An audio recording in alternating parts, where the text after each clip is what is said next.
સ્થળ ખરેડી ગામ દાહોદ. ખુલ્લું ખેતર. ખેતરના કેટલાક ભાગમાં બાંધકામ માટે ખોદવામાં આવેલી જગ્યા. સ્વાભાવિક છે કે જ્યાં બાંધકામ કરવાનું હોય ત્યાં આ દ્રશ્યો જોવા જ મળતા હોય છે, પરંતુ ખુલ્લા ખેતરમાં પોલીસ વાન અને તેની આગળ પોલીસ કર્મીઓનો મસ્ત મોટો કાફલો.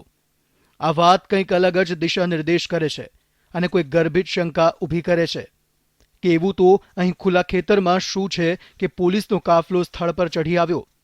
તો અમે આપને જણાવી દઈએ કે ખેતરમાં પોલીસ કર્મીનો સ્ટાફ ઊભો છે તે ખેતર આરોપી એવા દિલીપ દેવળનું છે. અને હવે આ વાત પરથી થોડી ઘણી તમારી શંકા જરૂર દૂર થઈ હશે કે પોલીસનો કાફલો કેમ આ સ્થળ પર ચઢી આવ્યો છે. પરંતુ હવે અમે તમને જે દ્રશ્યો અને હકીકત બતાવવા જઈ રહ્યા છીએ તે તમને જરૂર ઝકઝોળી મૂકશે. ખેતરમાં 7 ફૂટ ઊંડો ખાડો અને આ જ ઊંડા ખાડામાંથી મળ્યું એક કંકાલ. જી હા, સ્થળ પર હાજર હતો આરોપી દિલીપ દેવળ અને તે આરોપીની નજર સામે જ તેની નિશાનદેહી પર ખોદવામાં આવ્યો ખુલ્લા ખેતર વચ્ચે 7 ફૂટ ઊંડો ખાડો અને તે ખાડામાંથી એક કંકાલ મળી આવ્યું, જે કંકાલ ઉપર તેનું અડધું બાયનું શર્ટ અને ચીતરે હાલ થયેલું જીન્સનું પેન્ટ પણ હયાત જોવા મળ્યું. કે કંકાલ બહાર કાઢી તેની ઝીણવટપૂર્વકની ચકાસણી કરવામાં આવી અને દરેક અવશેષોને હાથમાં પકડીને ચકાસવામાં આવ્યા અને ખોપરીમાંથી મળી આવી એક બુલેટ. કાચની બોટલની અંદર જોવા મળી રહેલી આ બુલેટ એક કંકાલની ખોપરીમાંથી મળી આવી. હજુ પણ સવાલ ઊભો હતો કે કંકાલ તો મળ્યું, પરંતુ તે કંકાલ હતું કોનું? તો જ્યારે આરોપી દિલીપ દેવળની પૂછપરછ કરવામાં આવી કે તે કંકાલ અન્ય કોઈનું નહીં પરંતુ ગોદી રોડ સ્થિત રામનગરમાં રહેતા પૂર્વ કાઉન્સિલર કુસુમબેન અને ડોક્ટર રમેશચંદ્ર શેઠના પુત્ર મૃતક વિરલ શેઠનું હોવાનું ખુલ્યું. કે જેને શોધવા માટે તેના માતા પિતાએ અનેક પ્રયત્નો કર્યા, તેમ છતાં વિરલ શેઠ મળ્યો ન હતો. ગુમ થયાને 3.5 વર્ષ થયા. અમે ચારે બાજુ બધી જગ્યાએ તપાસ કરી જોઈ, નથી કરી એમ બી નહીં. અમે બળવા બોપા બી ઘણા કરી નાખ્યા. આશરે અંદાજે લગભગ 5 લાખ ઉપર મેં ખર્ચી નાખ્યા 3.5 વર્ષમાં. 150 થી 200 જગ્યાએ મેં બતાવ્યું હશે ઓછામાં ઓછું. દિલીપ પર જ અમારે પહેલેથી શક હતો. દિલીપ અને એની બૈરી બંને પર જ 100% દિલીપ અને એની બૈરી પર જ. જે ઉષા અમારી જે વિરલની વાઇફ છે એની પર જ શક હતો અમારે પહેલેથી જ. કેમ કરાઈ વિરલની હત્યા? પોલીસના દાવા મુજબ પ્રેમ પ્રકરણના કારણે વિરલની હત્યા કરવામાં આવી હતી. પામવી હતી પરિણીતાને. પરિણીતાને પામવા ખેલ્યો ખૂની ખેલ અને કાયમ માટે રાઝ કરી દીધો દફન.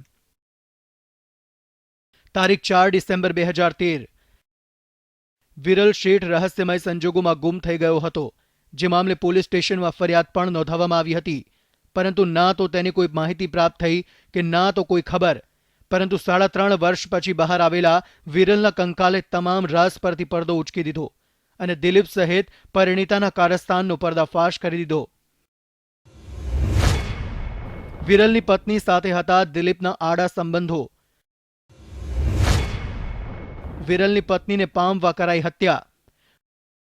કંઈક આવી જ હકીકત બહાર આવી છે આખા કાંડ મામલે, કે જેમાં આરોપી દિલીપે ન ફક્ત એક હત્યા પરંતુ બીજી હત્યા 3.5 વર્ષ અગાઉ પોતાની પ્રેમિકા એવી વિરલની પત્નીને પામવા કરી હતી અને તે હત્યા વિરલની કરાઈ હતી. સમગ્ર મામલે ખુલાસો પણ એ થયો કે 4 ડિસેમ્બર 2013ની રાતના 9 થી 10ના સમયગાળા દરમિયાન વિરલને કારમાં બેસાડીને પોઈન્ટ બ્લેન્ક રેન્જથી 2 ગોળી મારીને તેની હત્યા કરવામાં આવી હતી અને ત્યારબાદ ખરેડીમાં આવેલા પોતાની જ માલિકીના ખેતરમાં 7 ફૂટ ઊંડો ખાડો ખોદીને વિરલનો મૃતદેહ દાટી દીધો. જોકે પોતાની કરતૂત બહાર ન આવે તે માટે તેણે લાશ દાટેલી જગ્યાએ રૂમ બનાવવા માટેના પાયા પણ ભરાવી દીધા હતા. દિલીપની હકીકતને આધારે કંકાલની તપાસ કરાતા વિરલની ખોપરીમાંથી એક બુલેટ મળી આવી હતી, જેની ઘનિષ્ઠ તપાસ કરવા માટે વિરલના કંકાલને FSL પોસ્ટમોર્ટમ માટે વડોદરા ખસેડવામાં આવ્યો છે, જ્યાં સંપૂર્ણ તપાસ બાદ DNAની કાર્યવાહી કરાશે. જોકે વિરલને પહેરેલા કપડા સાથે દાટતા તેનું કંકાલ છૂટું પડ્યું ન હતું. આરોપીએ આ ગુમ થનાર વ્યક્તિને નજીકથી ફાયર આર્મ્સનો ઉપયોગ કરી અને મોતને ઘાટ ઉતારેલો અને વરેડી ગામમાં અવાવૃત જગ્યા કે જ્યાં એની પોતાની જમીન સર્વે નંબર છે ત્યાં 7 ફૂટ જેટલો ખાડો ખોદી અને એમાં દફનાવી દેવામાં આવેલો. મહત્વનું છે કે વિરલની પત્નીને પામવા માટે દિલીપે તેની હત્યા તો કરી નાખી, પરંતુ વિરલની પત્ની પણ તેના ગુમ થયા બાદ દિલીપની સાથે રહેતી હોવાનું જાણવા મળ્યું છે. આરોપી દિલીપનો ગુનાહિત ઇતિહાસ પણ ઘણો ચોંકાવનારો છે. ગુનાહિત માનસિકતા ધરાવનાર દિલીપ તમંચાનો ધંધો કરતા તેની ઓળખાણ સિકલિંગર ગેંગ સાથે થઈ હતી.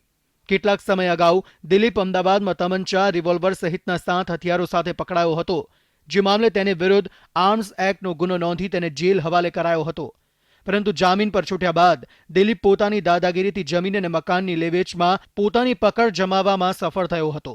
એટલું જ નહીં, વર્ષ 2014માં દાહોદમાં પણ તેની વિરુદ્ધ આર્મ્સ એક્ટ મુજબ ગુનો દાખલ કરવામાં આવ્યો હતો, જે હથિયાર આજે પણ શહેર પોલીસ પાસે જમા છે.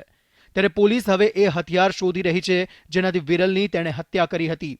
ઉલ્લેખનીય છે કે વેપારી મોહનની પણ હત્યા દિલીપે તેની જ કારમાં ફાયરિંગ કરીને કરી હતી અને એ જ પ્રકારે તેણે અગાઉ વિરલ શેઠની હત્યા કરી હતી અને વિરલની પણ લાશ તેણે પોતાના જ ખેતરમાં દાટી દીધી હતી અને મોહનની પણ લાશ તેણે રસ્તાની પાસે આવેલી જમીનમાં દાટી દીધી હતી.